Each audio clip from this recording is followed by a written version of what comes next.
Hello everyone, welcome to TspApp. Today we are going to study about reshaping India's political map. This is the second chapter or second part of the video, and in today's video we are going to study about Mughals, about the administration and how people live in the medieval time period. Last time in last video we saw the Delhi Sultans.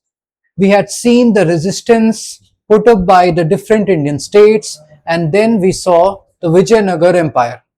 Right now we will start with Mughals. Let's start with the first ruler who set up this Mughal Empire, this Mughal dynasty. The first ruler was Babur. Babur, we will see the rise, expansion and decline of the Mughal Empire. First of all, who was Babur? Babur was the founder of the Mughal dynasty. He was a Turkic Mongol ruler. Why are we mentioning both Turkic and Mongol? Because this person, Babur, traces his descendants from Timur. Timur is his father's side, who will be the Turkic tribe, and Genghis Khan, who will be on his mother's side. So that's why Mongol. So that's why we call it Turkey. We call him Turkic Mongol. And you can see the similarity of the word Mughal and Mongol. People have given the name Mughal because of the term Mongol, because people believed that this Babur was a descendant of Mongolians, okay, the Genghis Khan's dynasty. Now Babur shifted his ambitions towards India after being expelled from Samarkand. Babur was a ruler who was ruling over the Central Asian parts, but after facing defeat there, he shifted his attention towards India. Okay, he defeated India, Ibrahim Lodi in India. In last video we had mentioned this king Ibrahim Lodi. So Babur defeated Ibrahim Lodi in the Battle of Panipat. He also won the Battle of Khanwa against Rana Sanga. You can learn the year in which these battles were fought. Battle of Panipat 1526 and Battle of Khanwa 1527, just 1 year after Battle of Panipat. Okay, what was the reason why Babur won this battle? The main reason why Babur won this battle was that he used the new technology of cannons and gunpowder. In those time period, these were some new inventions, and in India, these technologies were known, but they were not used in a strategic manner, in a planned way. Okay, but by this battle of Panipat and Khanwa, Babur showed Indians how to use these technologies, and this shows how if we will use the technology, new technologies, we can win the battles. Okay. He also introduced Persian style Charbagh gardens in India. So Charbagh gardens of Persian style, Persian matlab, in the earlier times Iran was called Persia. So in the Persian style gardens of Charbagh gardens was introduced in India by Babur. Okay. Next, we have the first battle of Panipat. In 1526, this battle was fought. Babur defeated Ibrahim Lodi and ended the Delhi Sultanate. So the question can come, after which dynasty Delhi Sultanate end? It was the Delhi Sultanate was ended with the defeat of Ibrahim Lodi. Okay. Military innovation. This victory was attributed to the introduction of gunpowder. So I have told you how important gunpowder played in this battle. Matchlock guns and field artilleries were used in this warfare. So all these things were new inventions, new things which was introduced in battles, and Babur used them to fight with them in India. Okay. Next, moving on to Babur's persona. So we get to know from various historical sources, and especially Babur Nama, one of the autobiographies of Babur, we get to know that Babur called himself a cultured man. He appreciated poetry, architecture, flora, meaning plants, and especially in plants, he liked fruit trees. Okay, he loved animals, fauna. So this is how Babur describes himself in his book called Babarnama. We also see some contradiction, even though he mentions that he was a civilized man, he was a cultured man and he loved plants, animals. But despite his intellectualism, he was a ruthless conqueror. He was known for massacring the city population and erecting the Tower of Skull, the skull of the defeated armies, men. Okay, so towers of skull were erected by him.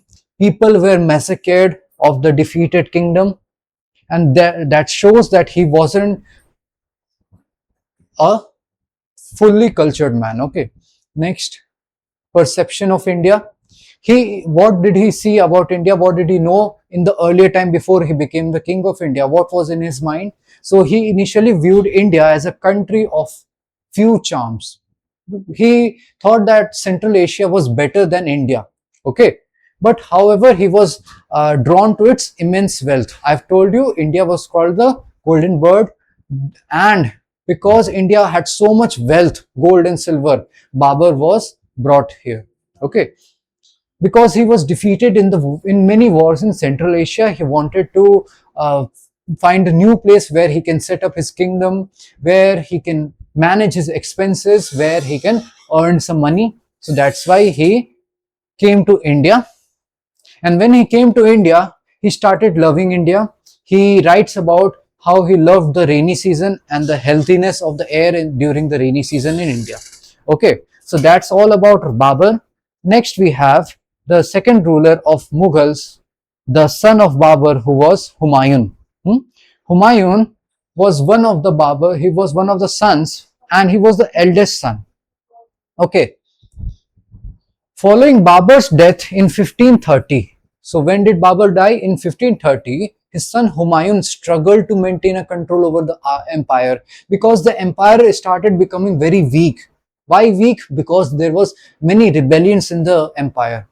Many chiefs, many chiefs, nobles started rebelling against the Mughal ruler. Okay, Humayun inherited a vast empire, but still the empire was unstable because of internal rivalries. Okay, internal rivalries between the kings, between the nobles who were under Humayun. Okay, so that's why Humayun's empire was very unstable, and due to these reasons, we see the story of the fall of Humayun. We see that if there was a famous ruler called Sher Shah Suri, who was a powerful Afghan leader. He emerged as a brilliant, highly ambitious military leader from Bihar, and he defeated whom? Humayun, where at the Battle of Chausa and Battle of Kannauj, after which Humayun was forced to flee. Flee in the sense, what is the meaning of flee? Flee means, let's see the meaning of flee.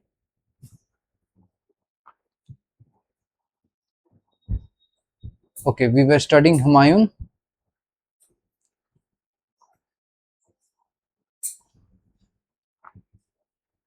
What is the meaning of this word flee? Flee means to run away.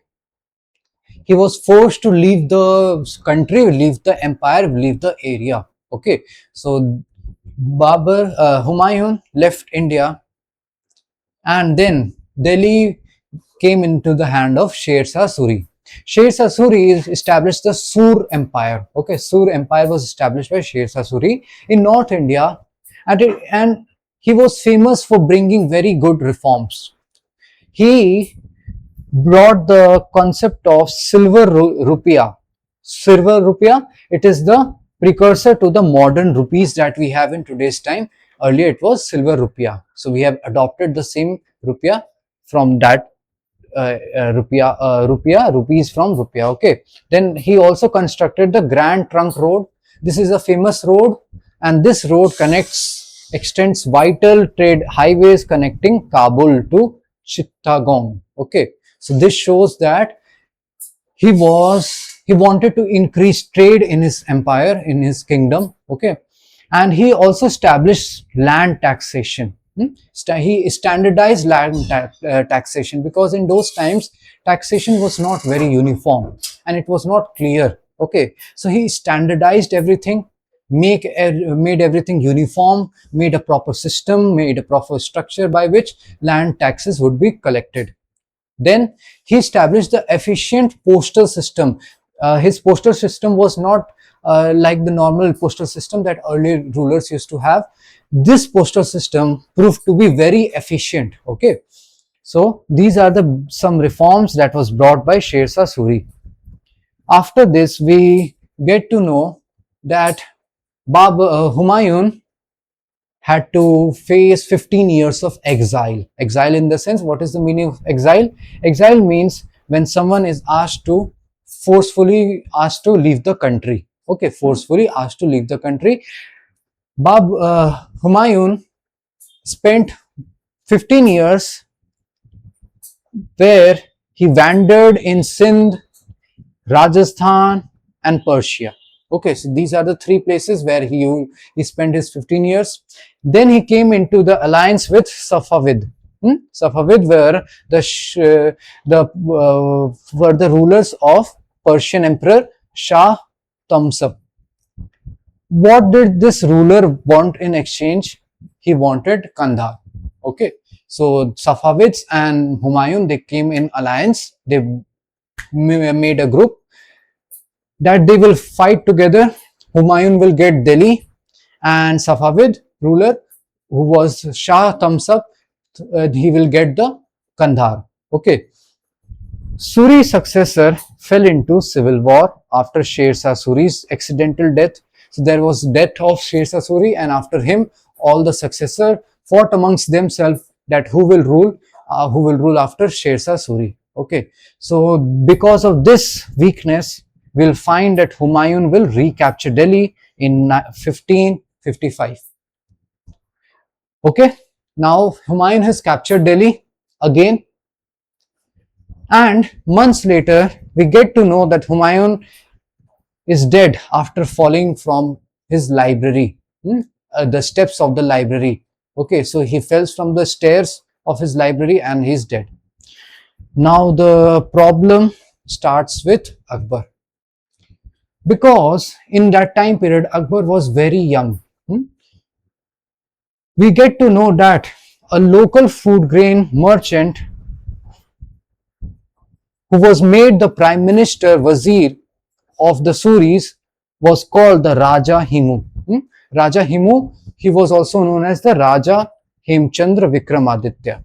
So in this time period, Delhi again went into control of a Hindu ruler. Between such a long time period when Muslim rulers were ruling over Delhi, Raja Hemchand was the only ruler who was Hindu, who ruled over Delhi for short period between the time period of Delhi Sultanate and Mughals. Okay, so we get to know that Raja Hemchandra is ruling. He won 22 battles, and all these battles were won consecutively. Okay, and he captured Agra and Delhi. He declared himself independent. Similarly, we saw how Vijayanagar rulers and other, we also saw Bahmanis ruler. These all kingdoms and dynasties claimed their independence. Similarly, Raja Hemchandra also claimed his independence. Okay. Next, he briefly restored the native Hindu rule to throne of Delhi. Next, the second battle of Panipat. Now, we have young Akbar, the son of Humayun, who is fighting with the help of his regent Bairam Khan to stop the Himu's massive army. There is a small story that says that a straw piece pierced Himu's eyes and it caused him to fall unconscious. So this is one of the legends that goes like this, that Himu's eyes was pierced by a small stray arrow and he felt unconscious. He fell unconscious. He was injured in the battle, captured and subsequently beheaded by Akbar. Okay, beheaded in the sense his head was cut. Okay, his neck was cut, allowing Mughals to reclaim Delhi. So this is how Mughals again captured Delhi. Okay. Now we will move on to Akbar. We have understood how under Humayun Mughal Empire had to suffer losses, but in Akbar time we see that Mughal Empire is growing. Akbar was one of the most powerful rulers at the time period, and he started ruling at the age of 13 years. Okay, he used complex blend of military brutality as well as strategic tolerance. We get to see both these things. First is military brutality. Okay, means he was very brutal also in while defeating other kings, and he also was tolerant. So we will study both these things in the next two slides. Next, he expanded the Mughal Empire across North and Central India. So he was one of the powerful rulers of the Mughal Empire, and he expanded empire to a very large extent. He even built the Fatehpur Sikri as his capital. Okay, so what was the capital of Akbar? It was Fatehpur Sikri. And you have heard the stories of Akbar Birbal. So Akbar also had Navratans. Navratans were 9 gems of his court, which included Birbal, which included Tansen. Okay. Now let's see what was the military brutality of Akbar. So we get to see about military brutality of Akbar from the incident or from the war by which Chittorgarh fort was captured. Okay, in earlier times there was a concept where if a ruler or especially Rajput ruler was defeated in a war, the women of the kingdom, especially the queen, would commit something called Johar. Okay, Johar was something like sati, where women used to jumped into the fire. Okay, so we get to know that Akbar besieged the fort for 5 months, and despite determined Rajput resistance, Rajputs were fighting, they were resisting, he breached and defeated the king. He committed massacre of approximately 30,000 civilians. These many people were killed by Akbar, and he enslaved women and children. And we have seen in previous slides also, in previous part of the chapter, that if a ruler defeated another king's kingdom, all the people or majority of the people were taken as slaves and they were traded. Okay, so women and children were enslaved. Temples were destroyed in this part to establish Islamic dominance. We also get to know that women committed Johar in the kingdom, where Rajput women committed mass self-immolations. This number in which women committed mass self-immolation is very large. Okay, why was this committed? There is mainly two reasons. Mainly the first reason is to protect the women, protect the women from the atrocities that they will have to face after Akbar captured them, after Akbar enslaved them. And second reason was that they wanted to there was actually a self-respect system among the Rajputs, where they believed in dying with honor. Okay, so this was one of the reasons why women committed Johar. So this is how we get to know the military brutality of Akbar. Then we have a strategic tolerance. Now this is another aspect of Akbar, completely opposite of how we saw in the first slide. In this we get to know that Akbar united, he was tolerant to other religions. He often formed marriage alliances. Okay, he married among the Rajput princes also. His queen was also a Rajput queen. Okay, and he appointed Rajput and regional leaders to even high court positions, because in those time periods high positions were especially reserved for Muslims, because the ruler was Muslim. and especially in Muslim, the Turks, because they were considered to be of high class. Okay. Then religious reforms, he abolished jizya. Do you remember jizya? The tax which was imposed on non-Muslims, those people who are not Muslims, they have to pay special money, extra tax. Then he promoted something called sul ikul. It means peace with all. Okay. And he shifted away from forced conversion. Forced conversion in the sense, in those time period, the people were forced to convert to Islam, Muslim.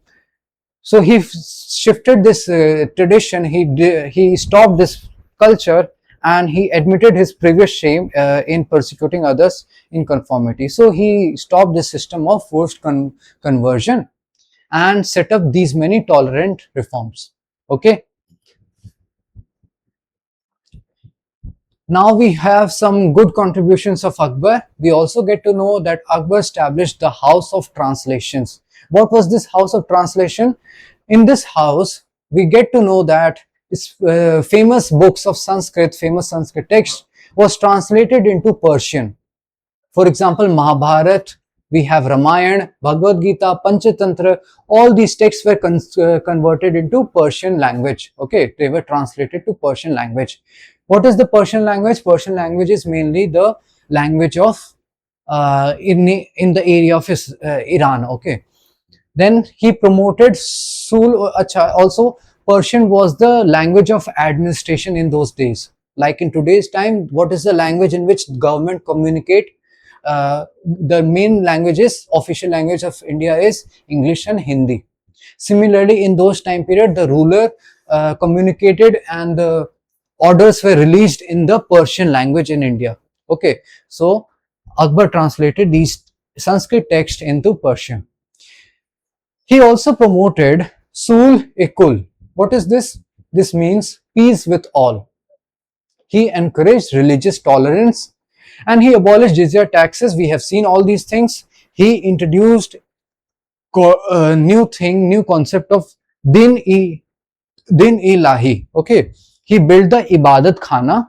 Ibadat Khana was actually the house of worship to host debate between the Muslim, Hindu, Christian, Jain, Zoroastrians, so that they can hold debates, they can debate on different topics, and we can have a fruitful and a peaceful environment in the kingdom. Okay. Eventually attempting to merge their ethical values into a syncretic philosophy called the Ilahi. Okay. So this is what Akbar was doing in that Din-e-Ilahi. See, so even it is said that Din-e-Ilahi was, he called it a religion also. He created a new religion by mixing these different religions, good things from different religions. Okay. So this is how Akbar was administering the empire. We get to see that Akbar shifted from totally military brutality to strategic tolerance. Okay, so this is all about Akbar. Now we have the son of Akbar, who was Jahangir. Jahangir is also known as Salim, Prince Salim. Jahangir was Akbar's son, and his reign is remembered for justice, art, and painting. Okay, he attempted to extend the Mughal influence into the Deccan region. Deccan region, what is the Deccan region? You will see the map. So Mughal Empire was mainly in the Delhi area, in the northern plains area, but under Jahangir, Mughals tried to expand in the Deccan plateau, Deccan areas. Okay. What are the major achievements? So he strengthened the administration. He encouraged Mughal miniature paintings. These are the miniature paintings. No, this is not the miniature painting. Miniature painting is like a painting where the characters are drawn in a very small sizes. Okay, the size of characters, animals is very small. So you can see a very large scene in just one painting. So that is called the miniature painting, and it allowed trade with the European companies. So Jahangir was the ruler who started, who allowed trade by the European companies. European companies, especially, we have the evidences of Portuguese, French, Dutch, and English, East India Company. All these companies were coming in India and trading. Okay. He installed the famous chain of justice outside his palace, on the doors of his palace. If someone did not got any justice, they can ring the bell, or they can ring the chains. Okay. So this is how Jahangir ruled over in India. After Jahangir, we have his son ruling over India, called Shah Jahan. You will notice in this time period that the rulers are continuously inheriting the kingdom. This is because this time period is comparatively stable to the previous Delhi Sultanate time period. In this time period, India saw less invasions, less attacks from foreign invaders. Okay. So we have now Shah Jahan. The famous Taj Mahal is built by Shah Jahan. Okay, so his reign is called the golden age of Mughal architecture. Architecture is the design by which building is built. Okay, different buildings are built using some designs. So that design is architecture. So we get to know that in his time period, famous buildings are built, especially Taj Mahal, in the memory of his wife Mumtaz Mahal. He built the Humayun's tomb. Humayun's tomb at Delhi, and Jama Masjid in Delhi, and Red Fort both in Delhi as well as Agra. So there are red forts both in Delhi and Agra, and both are built by Shah Jahan's time, in the Shah Jahan's time. Okay, he encouraged art, architecture, and trade. You can see how beautifully the Taj Mahal has been built, and art is used for drawing over the surface of the gates, over the buildings, over the walls. Calligraphy is used. Okay. This is also one of the advancement. He also focused on calligraphy and miniature paintings.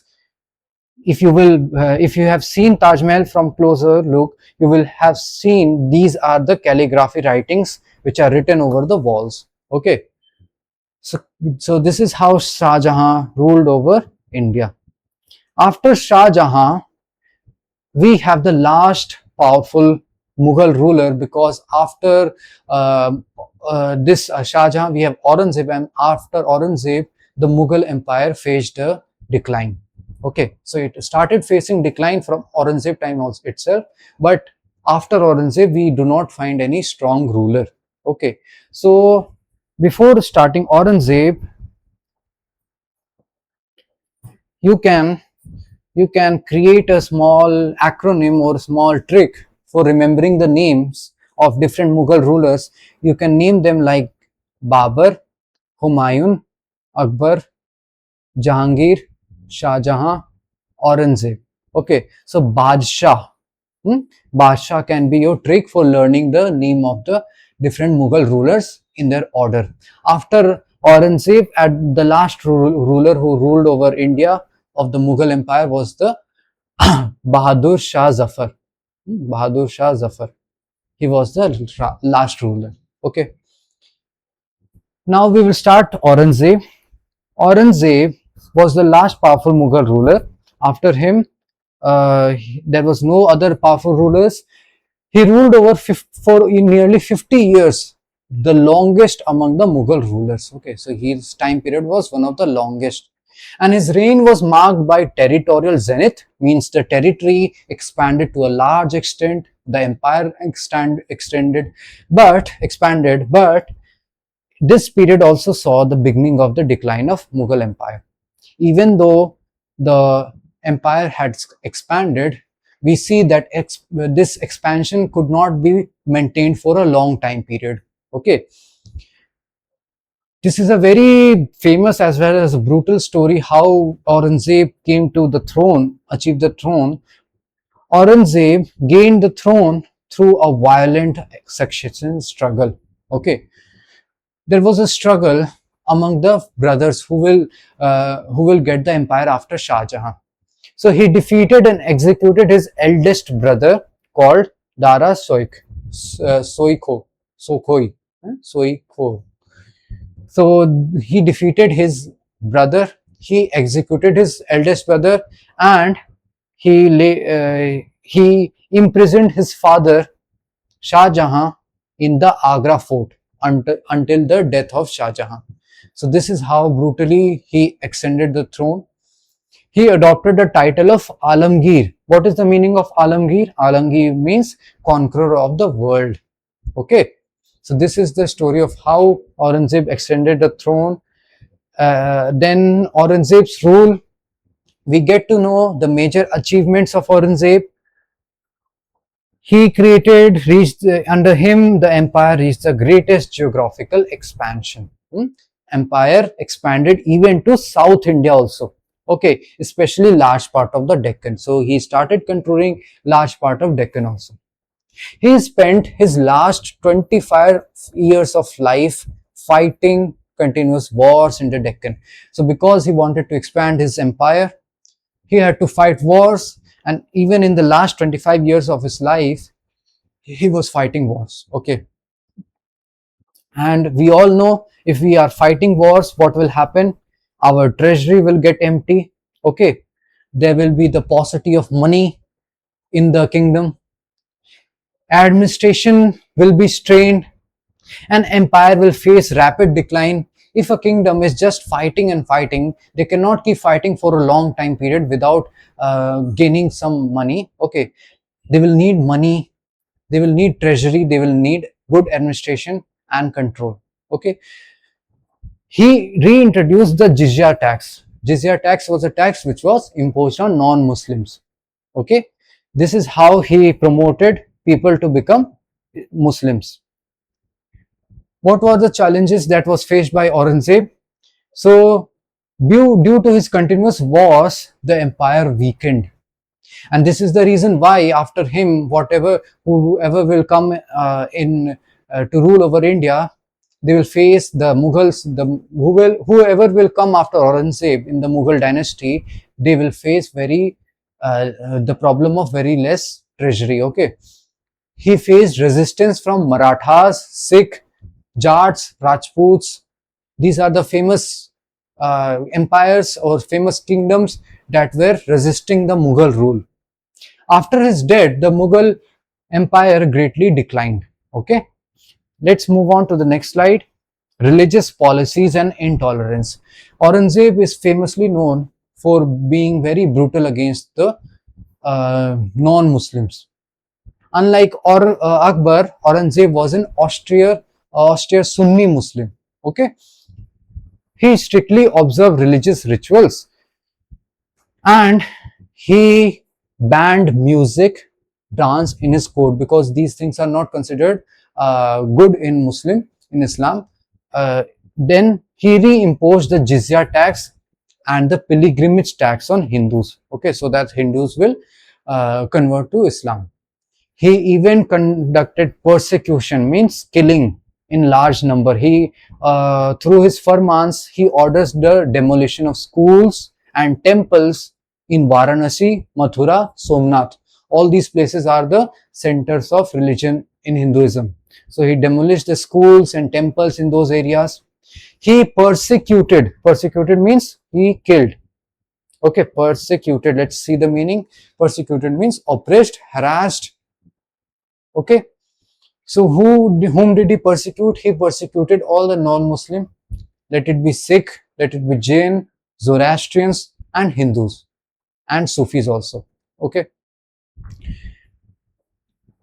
Next, final reflection. We also get to know from his final letters, that he's saying to his son that he feels profound regret and a sense of helplessness.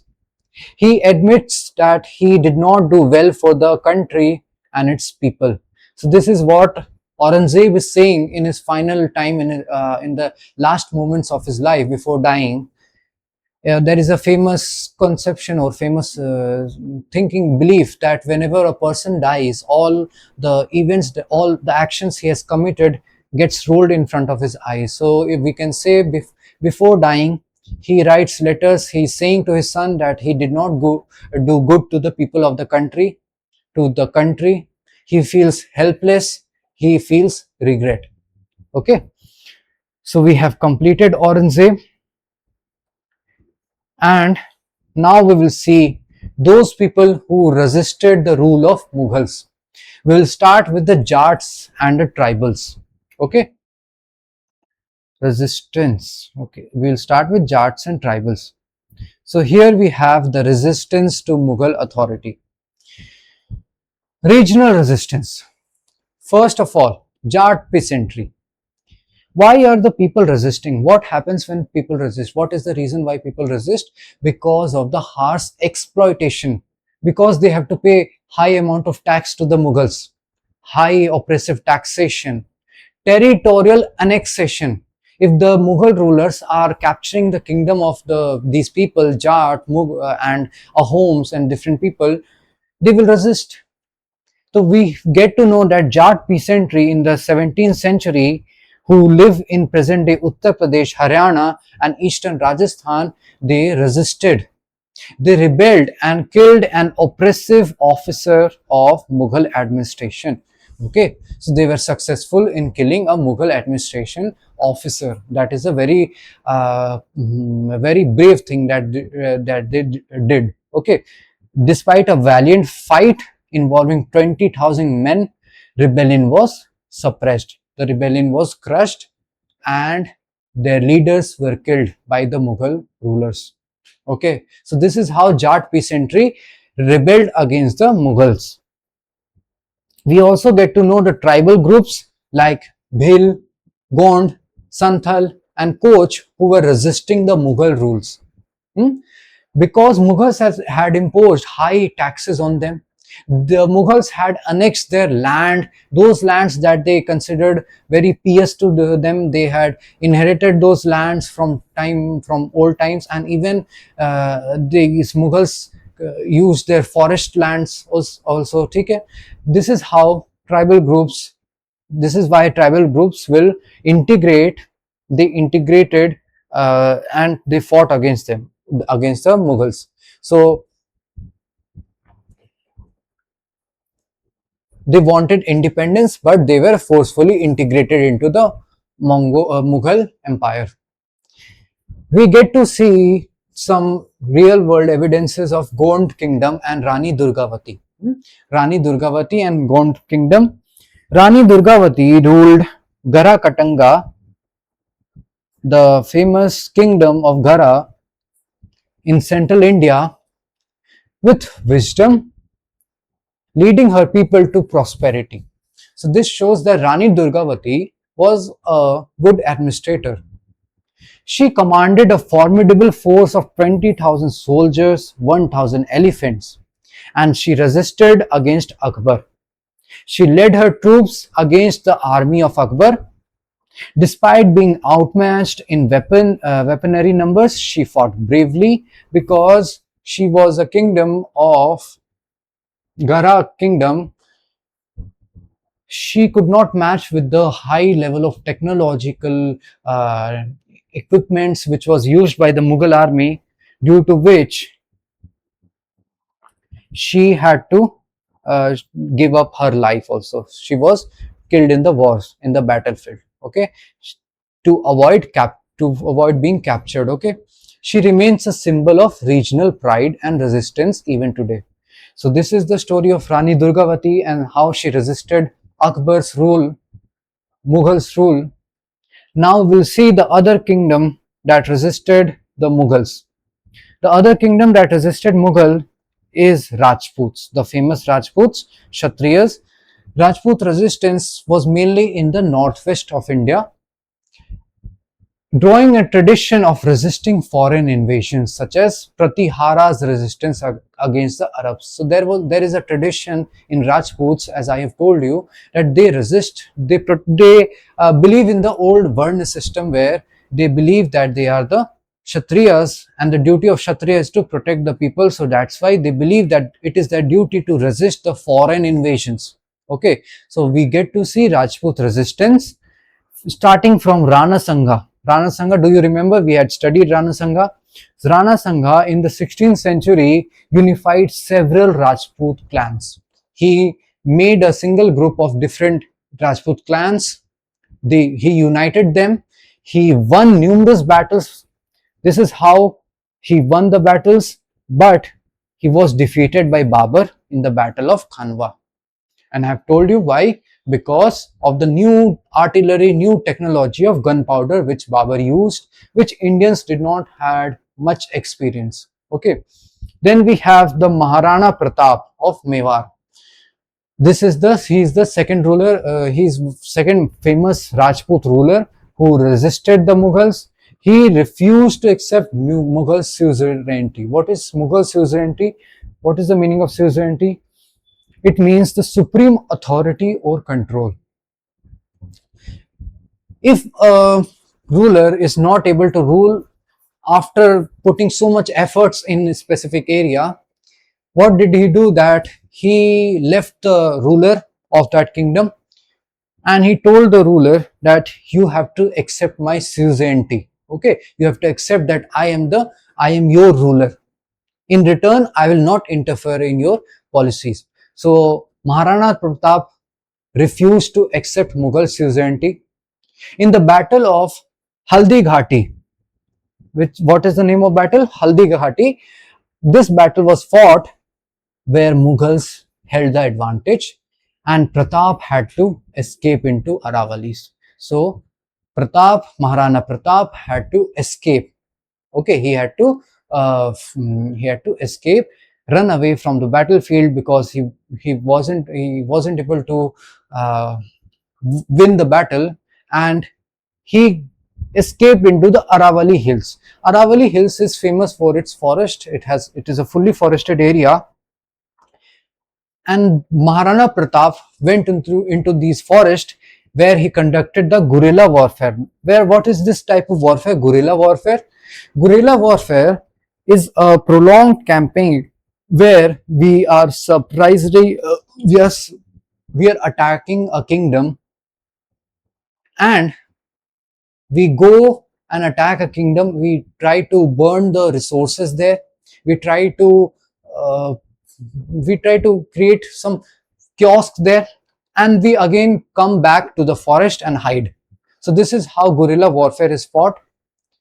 So he conducted surprise attacks and ambushes by small groups using knowledge of the terrain. Terrain in the sense he was aware of the area of the Aravali Hills. So he he surprisingly attacked the Mughal kingdoms, and again he went and hide in the forest. Okay, he created alliance with the Bhils.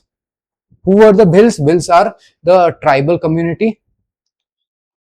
Bhils served as the archers and guides for Maharana Pratap.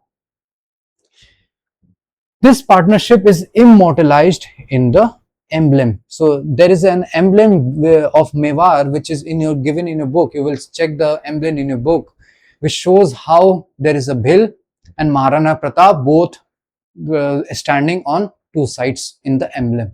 Okay, so this shows alliance of how Maharana Pratap resisted the Mughal rule. After this, we get to know that some Rajput state formed diplomatic marriage alliances with the Mughals. Okay, so there were some states who married their queens, kings with Mughal rulers to create an alliance, to create peace with the Mughals. During Aurangzeb's reign, nobles like Durga Das Rathore fought to preserve the independence of Jodhpur. We get to know that Aurangzeb was a brutal ruler, and he did not had a policy of tolerance like Akbar. Akbar used to assign resources, assign mansab and different things to Rajput so that there would be peace in the kingdom. Whereas in Aurangzeb time, we get to know that Aurangzeb, being brutal, he went against the Rajputs. He even tried to capture the Rajput kingdoms, and that's why we get to know that during Aurangzeb's time there are many Rajputs like Durga Das Rathore who are fighting to preserve their independence.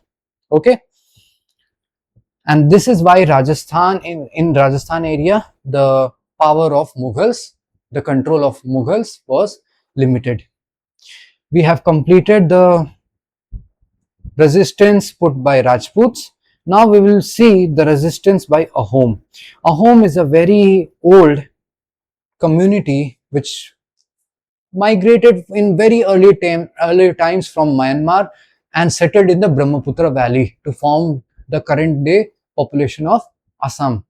Okay, so they established their kingdom there, and they resisted those kings who tried to come into their area in the kingdom of Assam. They have a very special pack system. What is a pack system? In this system, every able-bodied man means those people who are capable of working, they are capable of putting labor. Okay, so able-bodied men are required to provide labor or military service to the state. So this is how they created one of the strongest armies and a strong workforce. Okay, what is the benefit that they got? In exchange for this service, individuals were granted land rights. Okay, so they were given land rights, different rights, land grants. This is how they were paid in return. What is the outcome? The kingdom, this allowed the kingdom to build public infrastructure, maintain massive standing force without needing a permanent army, professional army.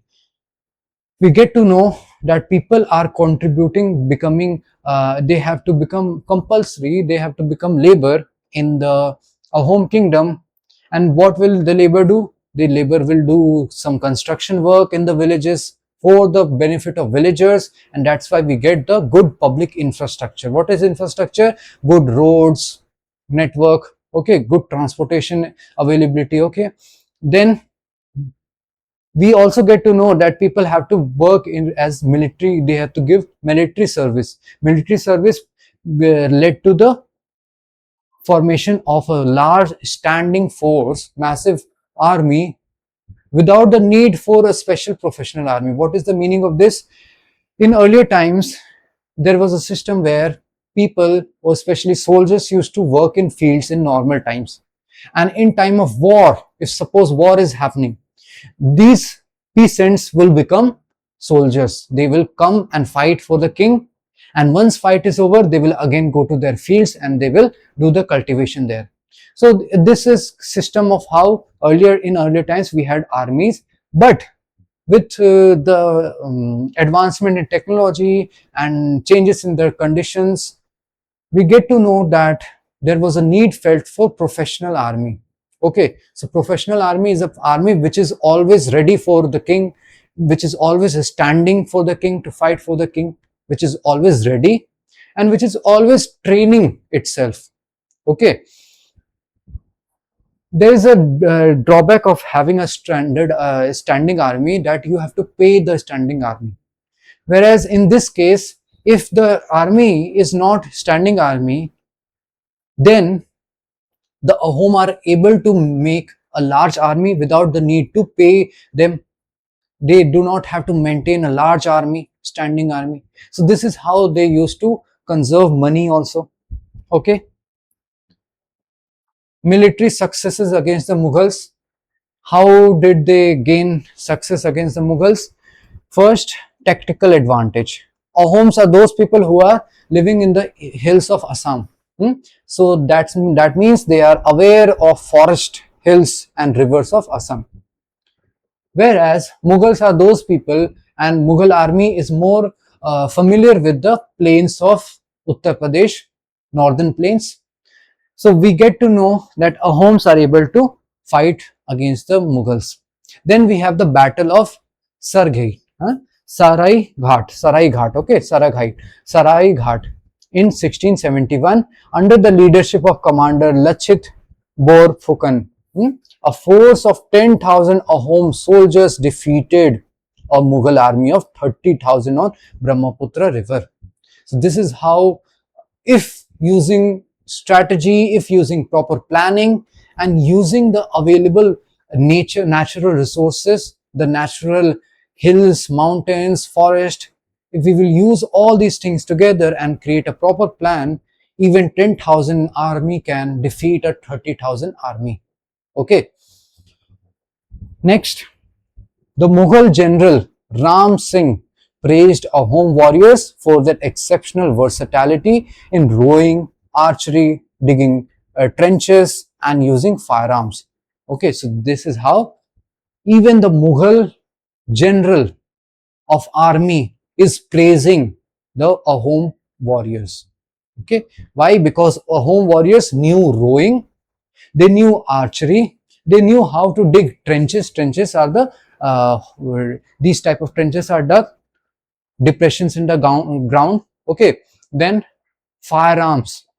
The Ahoms also learned how to use firearms. So this is how they were able to fight against the Mughals. Next, after Ahom, we have the Sikh. Sikhs, just a minute, let me correct it. Yes, now we have the Sikhs. Sikhs, the rise of Sikhs. Sikhism began as a spiritual movement in the 15th century Punjab, but was evolved into a martial power during the due to the Mughal persecution. Okay, so these people, they have their different culture, different traditions. They developed into a martial power because of the Mughal persecution that they faced. They had to face large amount of persecution by Mughals. We will see these orders. We will see the gurus of Sikh. You all know that gurus are worshipped in Sikhism. They worship these gurus. Who is the person who founded this religion of Sikhism? He was Guru Nanak. So Guru Nanak was the first guru of Sikhism. He created this faith, this religion on compassion, equality, oneness of God, that they call them this thing as Ek Onkar. And he started the concept of langar, where free community kitchens are set up. People are fed for free. Then we have second guru of Sikhism, who was Guru Angad. He standardized the Gurumukhi script. Like in Hinduism, we have the Bhagavad Gita, Mahabharata, Ramayana. Similarly, Vedas, and similarly in Sikhism, we have a Gurumukhi script. So it was standardized by Guru Angad. After this, we have Guru Amar Das. Amar Das organized the Sikh community. He fought for social evils and promoted equality. We also get to know about Guru Ram Das. He founded the holy city of Amritsar, the same holy city where we have the Golden Temple. Okay, Amritsar. Guru Arjan, he built the Golden Temple of today's time. He compiled the first edition of Guru Granth Sahib. What is Guru Granth Sahib? We will come to this. He was the first Sikh martyr. Who was first Sikh martyr? Guru Arjan. He sacrificed his life. He had to face torture and execution by Jahangir after being accused of supporting the rebel prince Khusro Mirza. Okay, so Guru Arjan became the first martyr who sacrificed his life. Then we have Guru Har Gobind. He militarized the Sikh community following his father's martyrdom. He introduced the martial training and established a Sikh army. He built the Akal Takht, the seat of temporary authority. Then came the Guru Har Rai. He maintained the Sikh defense forces. He built free hospitals, promoted humanitarian service. We can see that we started with Guru Nanak, and now in at number 6th Guru or 5th Guru, we are seeing that Sikh community is getting martial. They are trying to create a system where they can protect themselves. They are fighting against the other people who are killing their gurus. Okay, who are executing their gurus. Okay, then Guru Har Krishna. Guru Har Krishna is known as the child guru. He died while serving people during smallpox epidemic. Then we have the Guru Tegh Bahadur. He was very famous ruler and he was martyred by Aurangzeb, fighting with Aurangzeb. He sacrificed his life defending Kashmiri Pandits. Kashmiri Pandits, there is a small story where Kashmiri Pandits went to Guru Tegh Bahadur and sought his safety, sought some protection from him, because in Kashmir there was huge conversions of Hindus and killing of Hindus being committed in those time period of especially Pandits. Okay, so that's why these Kashmiri Pandits went to Guru Tegh Bahadur, and Guru Tegh Bahadur accepted to protect them. He was publicly beheaded by Guru. He was publicly beheaded at Gurudwara Siri Sisganj Sahib, which is currently at the Chandni Chowk. His hymns were later added to the Guru Granth Sahib. At last, we have the Guru Gobind Singh. He was the last human guru. Why I am saying human guru? Because after this, the Sikhs will have another guru that I will show you right now. But Guru Gobind Singh created the Khalsa Panth. Khalsa Panth, the 5Ks, that community. If you have seen the Sikhs, they have a pagdi over their head, turban over their head. All these things, they have a kirpan with them.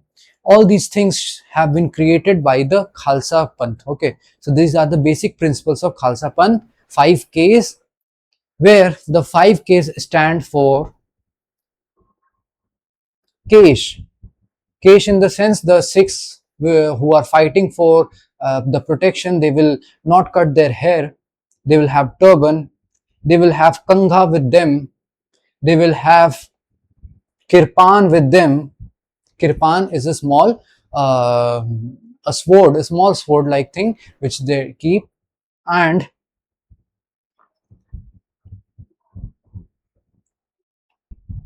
they will have kada in their hands, and they will also have kacheda. Okay, so these are the 5Ks that they have of Khalsa Panth. Okay, so this ended the line of human gurus by declaring Guru Granth Sahib as the eternal guru. So we are seeing that in Sikhism there are different gurus, series of gurus, and after the 10th guru we have the eternal guru, the guru who will be for the endless time, for infinite time, that is the Guru Granth Sahib. It is actually compiled by Guru Arjan and supplemented with the hymns of Guru Tegh Bahadur. It is actually a book, a holy sacred book, and it teaches the principles of truthfulness, humility, self-control, equality, devotion to one God, righteous living, reflected in teachings of truth is high, but higher still is truthful living. So this is how the story of Sikhism goes. Transition to martial resistance, we get to know that Mughal persecution, as the Mughal persecution intensified, Sikhism evolved to become a purely spiritual into a self-protector, self-defense armed force. Okay, so we start with Guru Arjan's martyrdom under Jahangir. We saw Guru Har Gobind responded by introducing martial training and establishing Sikh army.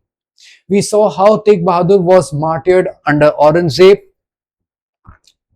and Guru Gobind Singh, who completed the transformation by establishing the Khalsa. Okay, when was Khalsa established? In 1699. You can learn the date. So this is how Sikhism were resisting the Mughals. We get to see the famous ruler of Sikh Empire, Maharaja Ranjit Singh, in 1780s to 1839. He unified the various Sikh confederacy called missals, various small kingdoms which were disintegrated, because Sikh Empire is large. It was disintegrated into small missals, and he united them to form a Sikh Empire. He expanded the army through diplomacy, military skills. His empire covered much of northwestern India, especially the parts of Punjab that we call today Pakistan, including Kashmir and Lahore. He successfully resisted the Afghan invasions. Afghan invasions, the attacks from the foreign countries, because this area of Kashmir, Lahore, and Punjab is located in the north west part of the world of India. This is the place where there will be the maximum attacks. So that's why we get to see that they have to face resistance from Afghan invasions, and he preserved independence from British during his lifetime. So this is the story of Maharaja Ranjit Singh, British East India Company after the Second Anglo-Sikh War. So we have completed the Sikh Empire. Now we'll move on to administration. So we have completed all the different dynasties, different kingdoms that ruled over India in the medieval time period and how they were resisted by other kings and kingdoms. Now we will see administration of the empire. We will start with the Delhi Sultanate. Administration, because administration means how a kingdom is governed by a sultan, a king. Okay, so how is king managing the affairs of the kingdom? In that case, we can classify the administration into Delhi Sultanate time period and Mughal time period. Okay, in Mughal time period, we will see that the system will get better, more stable, and more control will be placed. Whereas in Delhi Sultanate period, we will see the system will not be that much robust. Okay, so let's start with Delhi Sultanate. How administration was conducted by the Delhi Sultans. Sultan was the supreme ruler. We are talking about administration, and who was the main most powerful person in the whole administration? The person was called Sultan. He was the supreme ruler, he was autocratic, and he was assisted by council of ministers. Council of ministers can be of various departments. For example, you can see they can be of finance department, they can be military department, justice, revenue, administration. All these type of ministers used to assist the Sultan. We also get to see the different duties of Sultan, which says that the Sultan must protect the kingdom. First of all, the main duty of every king is to protect the kingdom. Then maintain law and order. Then collect taxes, then look after the welfare of people. Welfare is another aspect. Then leading the army and expanding the kingdom, because no kingdom can be constant. Every kingdom has to expand in order to collect collect wealth, plunder wealth, to get more area of control, okay, to increase one's security. All these things require a kingdom to expand, and a sultan has a duty to expand the kingdom. So we have seen the administration of Delhi Sultanate. We will see that a new system was developed and this is new system introduced in India, but this system was used in earlier times in Central Asia also, but it was new in India. This is called the Ikta system. Ikta system means a land. Suppose I will give you an example. We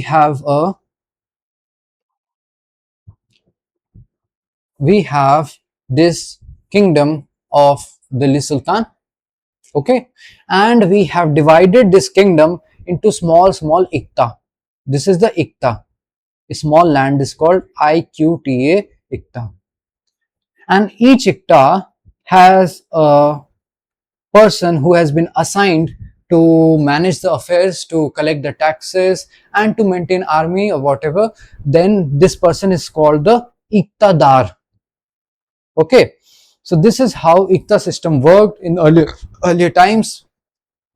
The officer who managed the Ikta was called Iktadar, and what are the duties of Iktadar? He had to collect the land revenue, he had to collect the taxes, he had to maintain law and order, he had to support and maintain soldiers, and he had to send the remaining revenue to the Sultan's treasure. Right now we saw that by assigning the duty to collect land revenue, by assigning the duty to maintain a army, a soldier, and sending the rest of the money to the Sultan's treasury, the Sultan was able to save a large amount of sum of money. he was able to conserve the money by transferring his duties to some other official, other nobles. Okay, so they were called the Iqtadars. This is how the kingdom was governed under the Iqta system. What are the features? This system strengthens central administration. Okay, the control of Sultan over the nobles, over Iqtas increased. It helped maintain army, because Sultan does not have to maintain a very large army. Okay, Sultan has to maintain a single his own army, and whenever he needs the help, or whenever he needs to he's going on to some fighting, he can call the Iqta's army.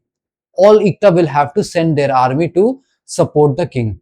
Okay, Iqtas were not hereditary. This is also a benefit, because in those time period, if the system became hereditary, it will lead to independence. Because if a king, after a noble, his son is ruling, then his son is ruling, it will lead to creation of a kingdom. It will lead to creation of an independent setup, an independent kingdom like structure. But our Delhi Sultan does not want to give much freedom to the nobles, so that's why he ensured that this position was not hereditary. They could be transferred or removed by Sultan. Whenever a Sultan thought that this person of this Iqtadar needs to be changed, he used to change his position. There are limitation also. Everything has some benefits and limitation. So the limitation is that heavy taxes were collected from peasants. This system benefited the Sultan and Iqtadar, but the problem of this system was towards the peasant.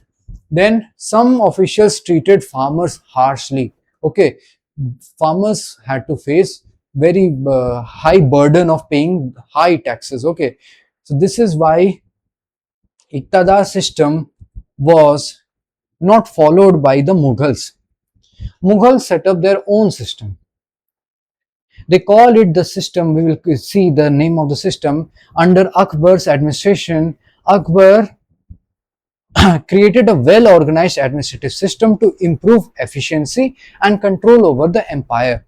Okay, so because the empire grew in size, Akbar had the responsibility to ensure that no part gained its independence. Okay, so that's why he created a well-organized system.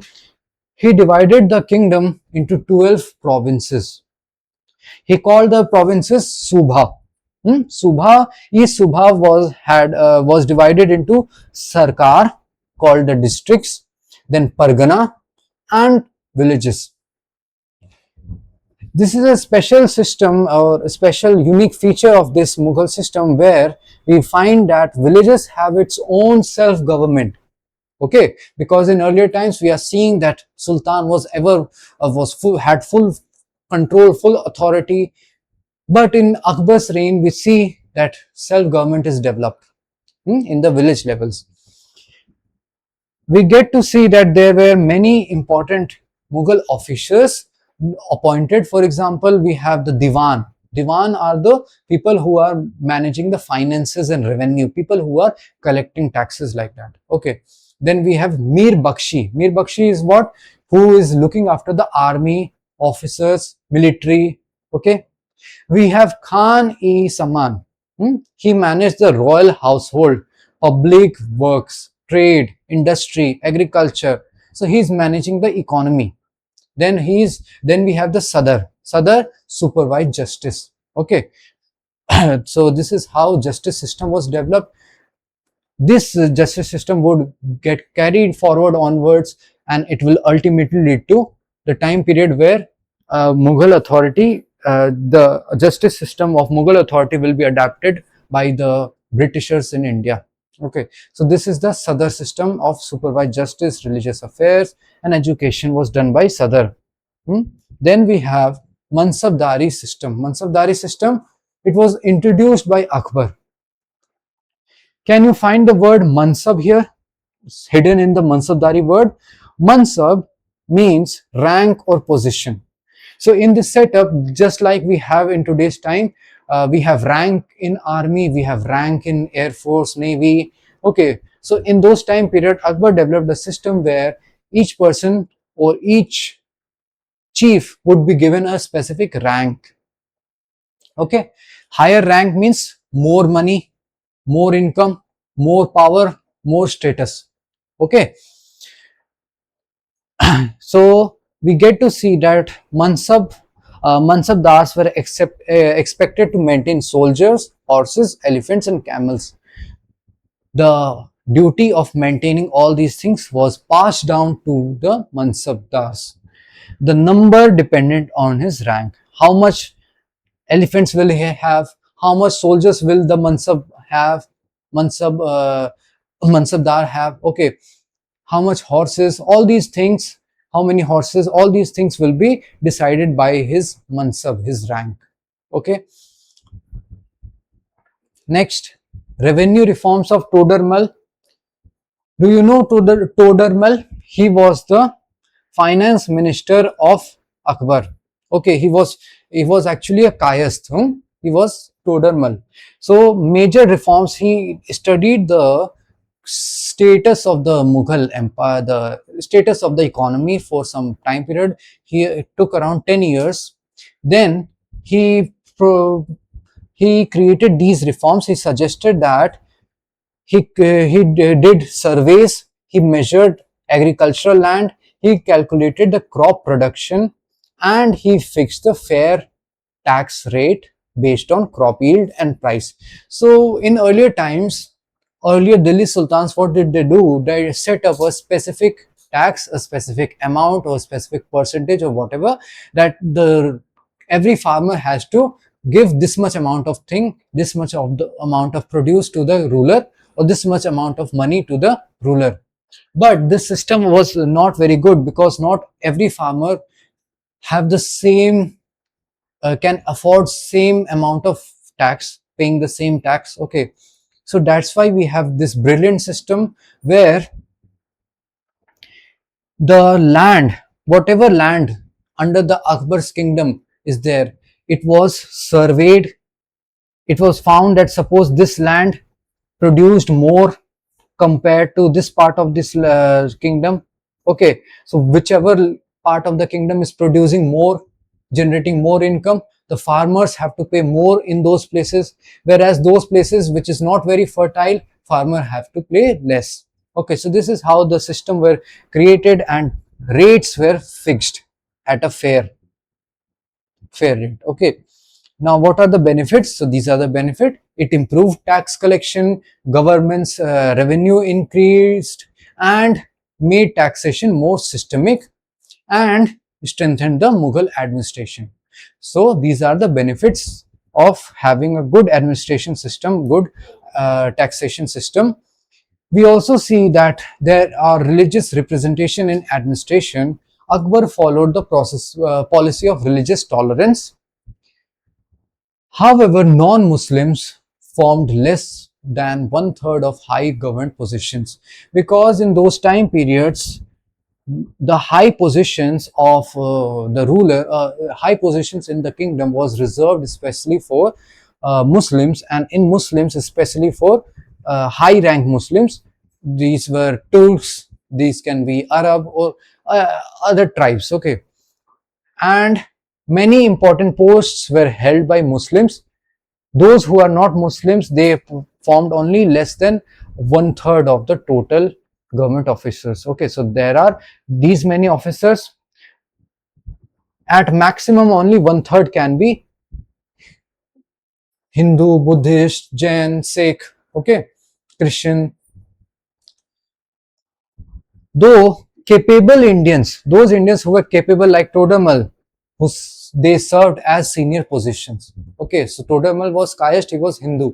Okay, so this shows that yes, there was a rule, that was a system which was maintained of one-third, but still if someone was capable, he was given higher position. Okay, then we have comparison between Delhi Sultanate and Mughal Empire. What was the name of the ruler in Delhi Sultanate? The name was Sultan. What was the name in Mughal Empire? It was Badshah, emperor. Okay, what was the land system? Here we have Ikta system, here we have Jagir system. Okay, so we just now we studied mansabdari system, that is also known as jagirdar system. Okay, the land officer is called iktadar, here it is called jagirdar or mansabdar, both are the same words. Okay, military is maintained by iktadar, here we have the mansabdar maintaining the military. Here we have the provinces called ikta, here the provinces are called suba. Okay, next we have tax collected by iktadar. Tax is collected by whom? Iktadar. Whereas here we have a system where Todermal improved the whole system, and earlier times it was collected by mansabdars, but later the system was improved and made more robust, better. Then administration is centralized here, but here it is more organized with check and balance. What is check and balance? Check and balance is that if the kingdom who is below the ruler is not working correctly, the ruler can take away the power of this smaller kingdom, or I would say the smaller province, Subha, and he can regulate the affairs to maintain harmony, check and balance. Okay, so this is how check and balance system work. Both the rulers are checking and balancing the powers of each other. Okay, so that no one is able to become tyrant. Last slide, we saw these terms. We saw what is a sultan. Sultan means supreme ruler. Ikta, land, which is given to Iktadar, the officer. Then Subha, province of Mughal Empire. Mansab, rank. Mansabdar, rank holder.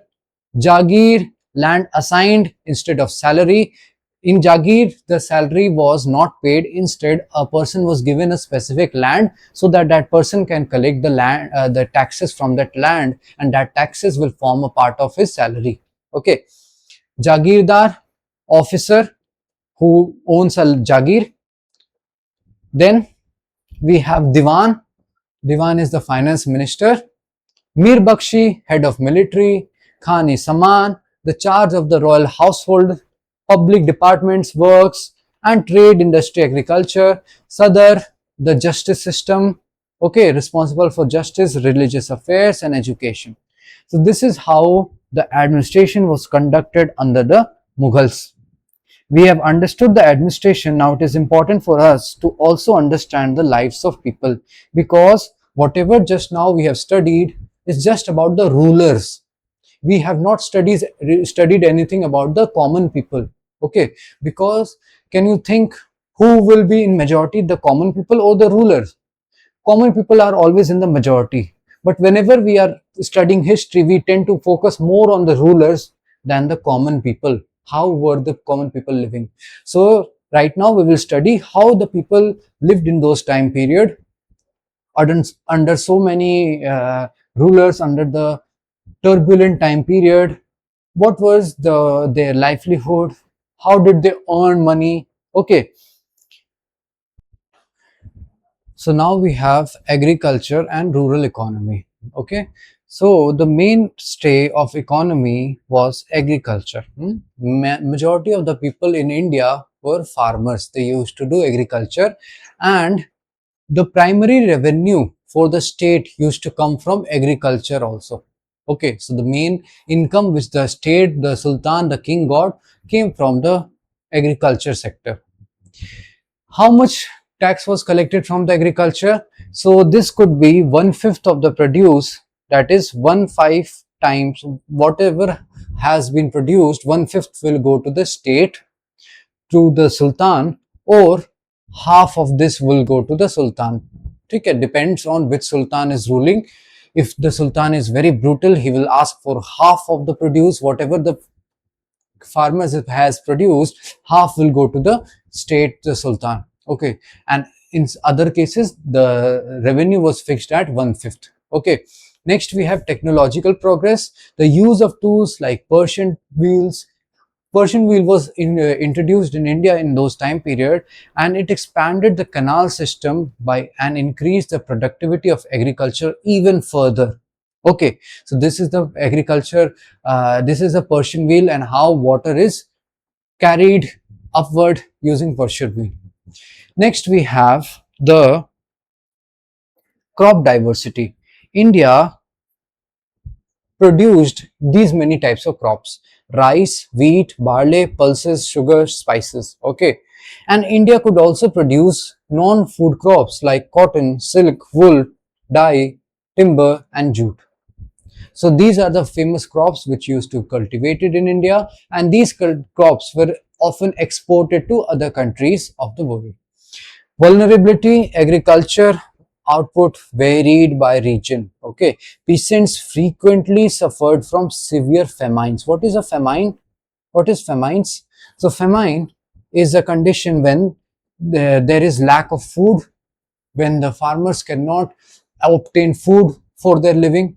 Okay, and due to these things, with relief depending on the ruler's benevolence, there were many problems that farmers had to face. For example, famine, agriculture output varied by region. And in such a situation, if the ruler was benevolent, he was kind, he used to he used to help the farmers, or in other case, if he was brutal, he would still collect his taxes. So this is how economic life was that of the people of India. We see that trade, industry and finance also took place in India. Artisanal products, these were the things which was produced in India: textile, weapon, utensil, jewelry. Shipbuilding was also famous in India. Shipbuildings, making ships. Okay, so we could see that artisans were uh, producing goods, and trade networks was expanding. Whatever they were producing, it was being exported to other countries. Export. India exported other things. Okay, what are the places from where these were exported? Calcutta, Mangalore, Surat, Machilipatnam and Hooghly. You can see that there was a trade surplus. What is trade surplus? Trade surplus means that the import is less than the export. Hmm? Export is whatever we give to other country, whatever we sell and whatever we buy. This is whatever we buy, this is whatever we sell. So if we are selling more and buying less, that means we are earning more income. Okay, so this is how India earned its trade surplus. What did India import? India imported those things which were not found in India. For example, we have especially the horses that I gave the example in earlier videos. Primary luxury goods, horses and metal, silk, all these things were imported from Arab, Persia and Central Asia. There was a system of hundi where instructions were written on a piece of paper, or paper in the sense any inscription. Instructions were given for the payment, and this was precursor to the modern banking system. This allowed merchants to transfer funds across political borders without carrying out physical currency, reducing the risk of plunder. In those times, the issue of plundering, where what is plunder? Plunder means taking goods, taking money forcefully. So in those times, there were many robbers in the path, path, in the roads, okay, in the places of forest. So they used to rob the merchants. So what was the solution? Merchant will not carry any money. Then how will he make the payments? He will make the payment by the system of hundi. In hundi, it is like modern banking where we are not carrying any money. We just write on a piece of paper, on a check, that I want to send this amount of money. You can deduct this amount of money from my account and send to another person's account. Similarly, the earlier system of this was hundi, which was developed. Then we have the merchant guilds. Guilds are like groups of professional people of specific professional.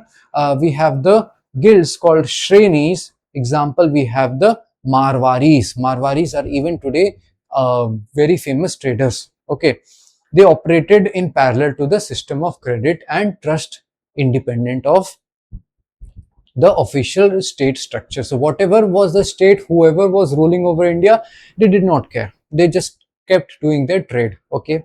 Then currency. Sultans used various metal denomination, while the Mughals used silver rupiah and copper dam. Okay. So this is how the currency was in those time period. We had silver rupiah, we had copper dam. Okay. Then we have the temples as economic hub. We have studied these in earlier classes also. Temple is the center of the place from where the whole city will develop. In earlier times, temples served as economic hubs. Okay. What is economic hub? Because in these places, ruling class would provide land and wealth. Dan, they used to provide donations to the temple. Infrastructure like temple managers used to fund the building irrigation systems, tanks, pilgrimage accommodations like dharmshala and chatrams. See, so this is how the whole infrastructure is being developed. King is making donation investments. People are building dharmshalas, tanks, irrigation system, pilgrimage accommodation. Credit. Temple acted as financial institution which had so much large amount of money that this money can be used for giving loans to the merchant. Okay, so this is how temple provided credit to merchant for um, inter what is this word, internal maritime trade. Okay, so this is internal maritime trade. This is how temples were acting as economic hubs. Okay, we saw donations being made, we saw that different infrastructure being set up around the temple, roads, railway network, whatever. Then credit being given to the merchants are getting prosperous, temples are getting prosperous, the whole city is getting prosperous. Okay, then we have the socio-economic disparity. Despite being so much good, despite having so many good things, we have the problem of socio-economic disparity. India was seen as a land of abundance where there is no limit. You can have so much things. Okay, but these abundant things were actually concentrated in the hands of the rich only. There was a huge gap between the rich and the poor. Rich were the rich among the rich, whereas poor were among the poorest sections. Okay, so labor had to face lots of struggle, like being forced to pay high taxes on their land, becoming a bonded laborer. Okay, working forcefully for others, becoming a slave, facing harsh condition. So all these things used to exist, and this shows that there were, yes, social economic disparity in that time period. Disparity means the gap between the rich and the poor. After studying all these things, we can conclude this chapter with saying that yes, we had social harmony. Even though we had seen so much persecution of Hindu, Sikh, Zoroastrian, tribals, Buddhist, Jain, we still in India have the people, the Hindus, Sikhs, Zoroastrian, tribals, Buddhism, Jain. This shows how resilient our culture is. People of different faith generally lived peacefully. There was coexistence, there was peace. Okay, cultural synthesis. The period marked a blend of indigenous and foreign elements of architecture, music, painting, and spirituality, creating a shared heritage. Because these people who were coming from outside India, they used to bring their own culture, especially culture, architecture. We have seen how Babur brought the system of Charbagh gardens. Okay, so this is how new culture was getting mixed with India's culture in this time period. We also saw the resilience because of frequent war, political boundaries. Indian society demonstrated a remarkable adaptability. India's society adapted to the changing climate of the changing political conditions. Okay, cities were rebuilt. Thousands of times the temples were plundered and broken. But even today, new temples are created, and these temples for example, Somnath temple or other temples, they are still so prosperous. So this shows that they have the capacity to regenerate themselves, to recover from the losses, even after so much splendor. Okay, so cities were rebuilt, preserving the cultural traditions. Okay, so we have completed this chapter. I hope you liked the video. Okay, we will just end the chapter with the last timeline that we had mentioned at the starting of the chapter. We saw early 13th century when Delhi Sultanate was established. In the 14th century, we saw Vijayanagar and Bahmani being set up, getting independent. Then 1526, Mughal Empire being set up, Babur entering India. Then 17th to 18th century, Maratha Sikh Ahoms, their resistance against the different Mughals. Then 1498, we have the Portuguese arriving in India and how Vijayanagar used to create a trade relation with Portuguese. And we also saw the exact dates like these: the date when Delhi Sultanate was established, re-established of Mewar Kingdom, Vijayanagar Empire, Bahmani Sultanate, Timur, invasion by Timur. Okay, then Mughal ascendance, regional conflicts. We saw the different battles: Battle of Panipat, Second Battle of Panipat, Battle of Talikot, Battle of Haldighati, Battle of Saraighat. Okay, transition towards new power. We saw how Portuguese were getting powerful in the South India, and we saw the formation of Khalsa by Guru Gobind Singh. We also saw the Marathas, and at last we saw the Sikh Empire. So this is all about this chapter. This is the chapter on medieval history of India, and whatever we studied right now is a part of medieval history. I hope you understood the video and the different topics that I have taught. If you have any doubt, you can ask in the comments. Thank you for watching.